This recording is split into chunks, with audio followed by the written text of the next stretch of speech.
بسم الله الرحمن الرحيم، والصلاة والسلام على أشرف المرسلين سيدنا محمد ابن عبد الله. عاملين ايه يا حبايبي؟ يا رب تكونوا بخير وفي أتم حال يا رب.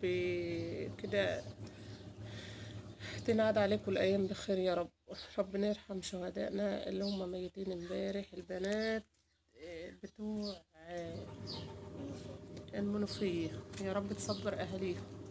زي ما انتوا شايفين بتعملي يا ام محمد، هنشوي سمك بوري ويا بعض وهنوضب الغدا بتاعنا.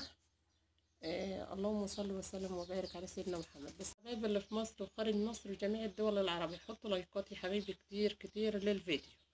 ما شويناش سمك ويا بعض من زمان، فقلت انا كنت في سيدي السالم النهارده وقلت اما اجيب كيلو ونص بوري، قلت اما نشويه للغدا في ثواني كده، والله في ثواني.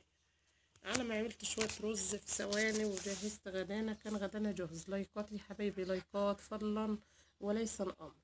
حبايبي ربنا يجبر خواطركم، واللي يجبر بخاطر ام محمد اللهم امين يا رب العالمين ينجبر بخاطره. ودعوه من قلبكم كده لام محمد. حبايبي والله بتوحشوني.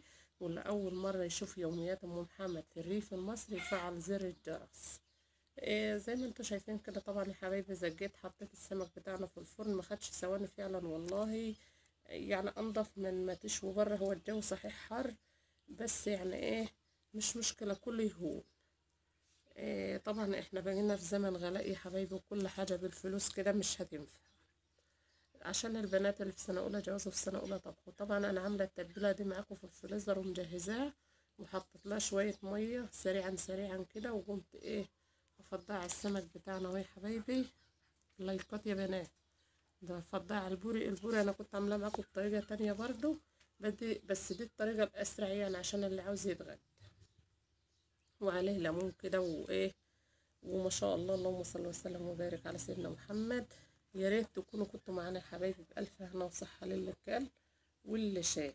وزي ما شفتوا الغدا بتاعنا كان بسيط، سلطة بتنجان مشوي، الرز بتاعنا في ثواني، كله أكل على قد الإيد كده. وحبايبي أستودعكم الله، والسلام عليكم ورحمة الله وبركاته.